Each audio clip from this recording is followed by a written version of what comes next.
girl Victoria back to you with another review for Love and Hip Hop Miami season 5 episode 25 called Nasty Work. Supposedly this is the season finale. I'm very confused on why we're ending the season finale like this, as if it's an episode we're waiting for another episode, but supposedly per last week this was supposed to be the season finale, but it's just like it don't feel like the season finale. So I'm just gonna wait to see next week if this is really the season finale or not. But I guess we're just gonna have to pick up where we left off last week with Safaree proposing to Amara. We know she's gonna say yes based off the previews for this week. So she says yes. Alan trying to tell us, the producers and his family, his mama, all that stuff, he don't give a fuck. And, he don't care.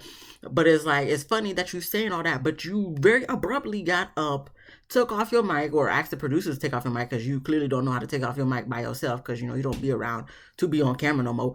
So, and then he left with his family. And I'm just like, but what about your daughters? Did you even tell your daughters goodbye? No, this tells me everything I need to know, Alan. Not that we didn't already know what it was, but like you kind of keep proving yourself, or proving to us what it was that we already knew what it was.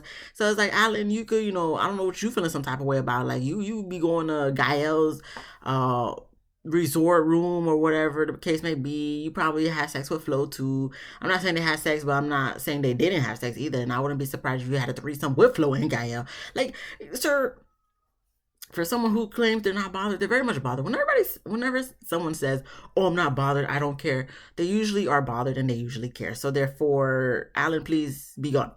But everybody else is happy for them. The mama's saying congratulations. Bobby's making a little speech saying, "Oh, I didn't care for Safaree at first, but Safaree, as soon as you walked in, you just lit up. Amara's face just lit up. Blah blah blah. He gets emotional." I'm like, Bobby, please. Okay.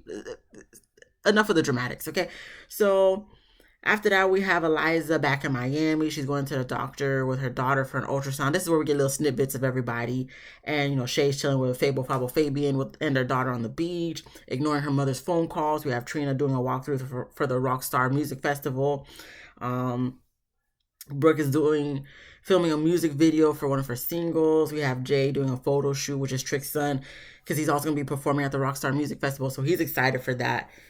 Zoe is rehearsing for the Rockstar Music Festival, so it's like we're coming full circle. So this is where I was thinking, okay, this is the season finale, but clearly the way it ended, it didn't really feel like a season finale, but okay, cool. We have Safaree and Amara. They're playing house. They're talking. Amara gets emotional because she just doesn't want to be hurt again. Safaree promises he's not going to do it, but it's just like, it's all, I understand not wanting to be hurt again, but like, this is Safaree we talking about. Like, this is Safaree we're talking about. You've been in a relationship with him before. Even though you said it wasn't real, but you've been in a relationship with him before. This is Safaree we're talking about. The guy who has sex with literally almost every female from every franchise or every city of Love and Hip Hop. This is Safaree we're talking about. Like I said, I know I be saying they be perfect for each other and all that stuff. I get it. I get that. I still think they'll be perfect for each other.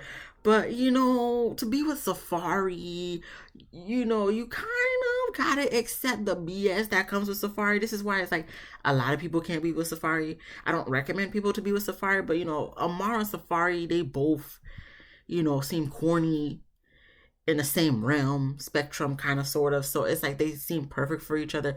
But that doesn't mean I feel like they should be like in a committed relationship, because Safaree doesn't know what that means. So I feel like they should be in a long-term situationship or whatever the case may be. But as far as really, I mean, if Amara wants that and it's okay with just being the main chick but not the only chick, I mean, that's cool too. But I don't feel like she wants to be the main chick. I feel like she wants to be the only chick. Not saying that there's nothing wrong with that. You should want to be the only chick. But Safaree don't give you only chick being with type of vibes. He gives, you gonna be my main chick, but I may still canoodle with other girls on the side. So, proceed with caution, Amara, but, they probably not gonna be together, because if they really was, I feel like we would have read it from the Shade Room or something by now, like that they really like preparing for a wedding with her. So, we shouldn't take this seriously. Anything of this show you got to take it with a grain of salt. So we move on then. The twins are rehearsing with Trick for the Rockstar Music Festival, and you have Ray J showing up to talk about Safaree and Amara getting engaged, and then Trick is hoping that they don't work out because I guess Amara's always been on his radar, and I'm just like, Trick, please, let's be realistic about this. Like, you and Amara ain't never gonna get together. You're not even gonna be able to have any relations with Amara if you catch my drift. So, Trick, give it up. Safaree shows up, and Ray J tries to give him advice because Ray J really ain't feeling their love connection. And when I guess they were talking about Amara and Alan back in the DR and her slapping him, Ray J's like, a woman's not gonna do that to a man she don't love, type of thing. So she's still in love with Alan. And I guess Trick had to talk with Alan, and Alan said, Amara's still feeling him, whatnot. So that's why she acting crazy. Safaree said he's not trying to listen to none of what they got to say. He loves her, and she makes him smile. So that's good. Safaree, if you was really someone that I felt that was credible enough to actually be a husband in a committed relationship, I would say yes. You shouldn't be listening to dumbasses like Ray J and Trick. No offense, no shade to either of them, because they both making their money and all that.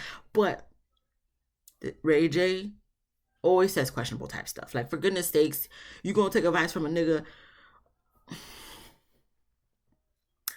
You're gonna take advice from someone who always be having riffraffs with his significant other, to the point where she always filing for divorce. He be filing for divorce sometimes too.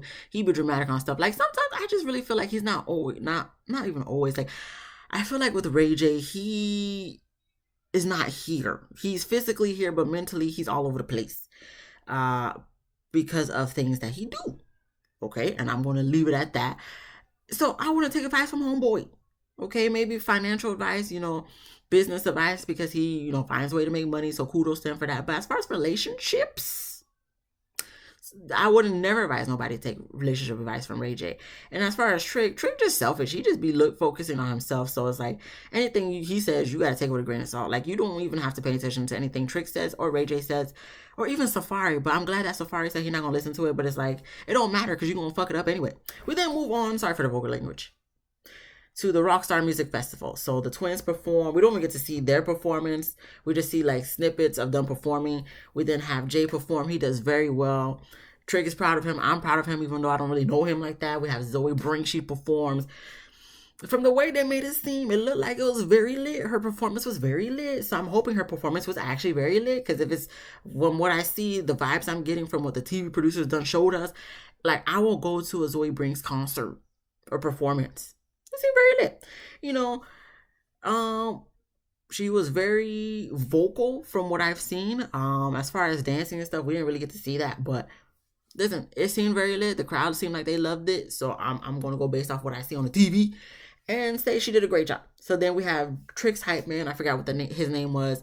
I guess he tries to come to the back where Trick is at. But Swerve tries to check him, saying like, who are you? Who do you know back here? Tries to be kind of like a little Karen.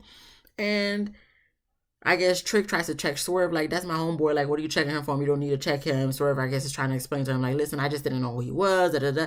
So it ends up with Trick and Swerve going back and forth, Trina, Snoop, and other people break them apart, so it doesn't turn into anything, but it's just like, it kind of left a bad taste in Trick's mouth and all that stuff. Like, I could get where Trick is coming from, and I can also get where Swerve is coming from, but at the end of the day, Swerve, you are not the security, and I'm pretty sure they have security, so you should have just left it alone.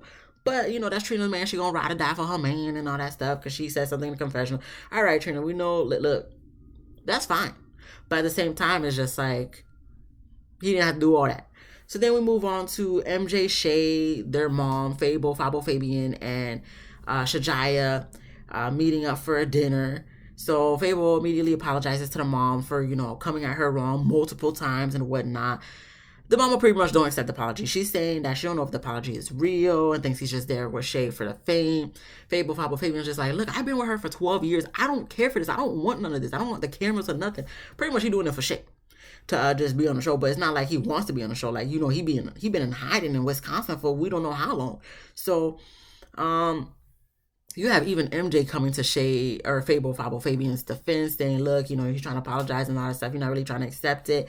And the mom is just pretty much just like, look, I'm not, I don't think he's ready to be a husband. Shay deserves that. She wants that. I don't know if he wants that. So Fable Pablo Fabian, he's over. He's like, I'm not gonna continue doing this with that. If she wants to do that, she wants to raise her voice. I'm trying not to raise my voice. I'm trying to respect her. She don't, want my respect. That's it. I'm done. Gets up, takes off his mic, grabs his daughter, he leaves. So the mom's still talking off the side of the mouth. Shay's like, look, you will never see your granddaughter again, something to that effect. Shay always, threatening that, but they always end up seeing the daughter anyway. And saying, you're not gonna be invited to the wedding and stuff like that. The mom's just like, that's how you know it's for TV because, they ain't gonna be no wedding. She's saying that, but I'm in conversion because I'm just kind of like,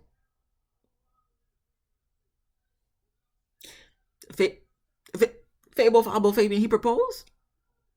When did he do this? What we talking about wedding? Did I miss it or am I just so over this season that I don't even remember that he did? If he proposed, let me know because I'm lost. When did he propose? I mean, I know he proposed to the other girl because supposedly that was his fiance. The one back in Wisconsin. That Tesla he stole, he gave to Shay. Even though Shay that said that's not what that's not what the case is. But I'm just saying, I know he proposed to her per that being his fiance and whatnot. But he proposed to Shay.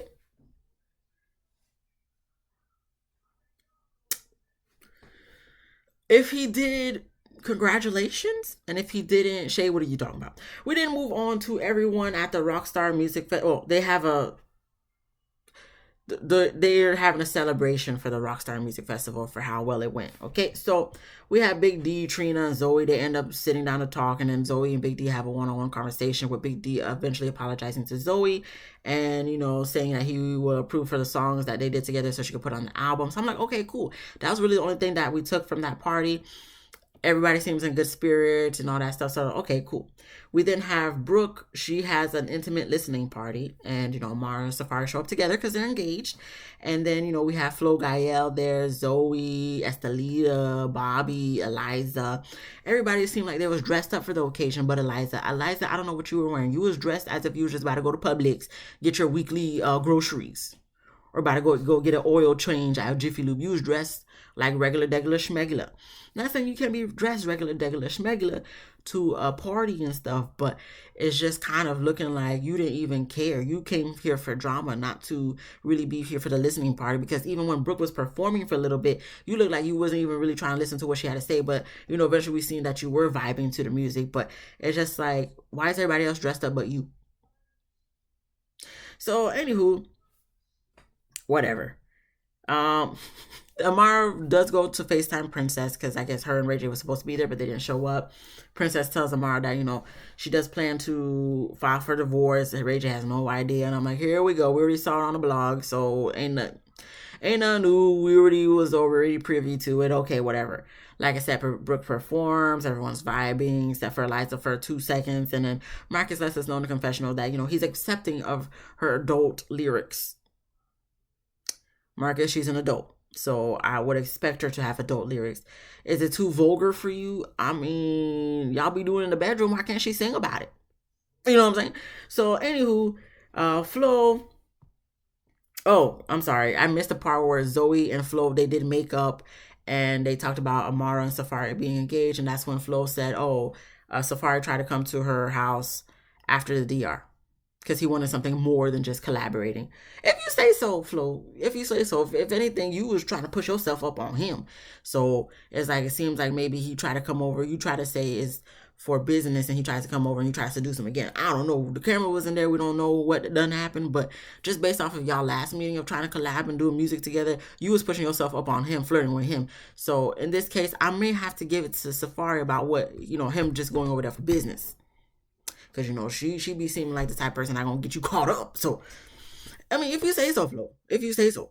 And then we have, after the performance, Flo does go up to Brooke and Amara to let Amara know that, Safari did try to come to her house. And, Amara feeling some type of way. And she goes to try to confront Safari. But then when she tried to go confront Safari, he goes Eliza walking behind them and saying, listen, Safari, what's with these text messages you sent me the other day? So then, Safari and Amara was like, all right, we're about to leave, just to avoid any conflict. And, they kind of left Eliza looking dumb, but, she tried to show everybody at the event, like the text messages. I'm not saying her text messages are incorrect. because I really feel like Safari probably did message her some type of thing. But, you know, I have to see it myself to be the judge of that. But once Amara and Safari get to the car outside, she has to see his messages, and he's like, oh, no, my phone did. He don't know what she's talking about. Your phone's dead, sir. Oldest trick in the book. Oldest excuse in the book. Oldest excuse in the book. Your phone's dead. Let me see. Your phone dead. Let me see. I want to see your phone dead. Let me try to turn it on. Your phone ain't dead. Because even if it was dead, you probably still wouldn't show her or give her your phone. Anyway, so he said he don't know what she's talking about. She said something about she's seen the video. I was kind of confused on that part. But she said Princess just tried to forewarn her about Safari. So then Safari's just like, okay, whatever. So you want me to leave? And then he gets up and leave. And then Amara gets in the driver's seat. Because it was in the back seat. So Amara gets in the driver's seat and I guess drives away. And that's where the episode ends. Because I was very confused. I'm like, so there's not another episode after that the season's over. Season 5 is over, or we're gonna have a part 3 to season 5. I'm very lost on how this, like, what that. Like I said, I guess we're gonna have to find out next week if there's gonna be an episode or not. Because if this is the season finale, this is a very weird way to end the season. But like it's throwing me off to the point where I don't even know how to end this episode. This review and recap, because it's just like it don't feel finished. But if they want to be finished, that's fine. You know, this season was dragging anyway. So like if they want to be finished, like I'm okay with it being finished. I just didn't think the way they finished it was a finishing way to finish I don't know, a season. But that was the end of the episode. So if you like this video, because there's nothing else to talk about, please give me a thumbs up. If you laughed at least once, please subscribe. If you didn't laugh, maybe come back next week. I don't know. We're going to have to find out next week. So hopefully, if there is a next week, come back next week. So hopefully I can make you laugh next week. So you can subscribe then. You catch my drift? Okay. Comment down below what you thought about this episode. Be easy breezy. Let me squeeze it. I'll see you guys in the next one. Peace.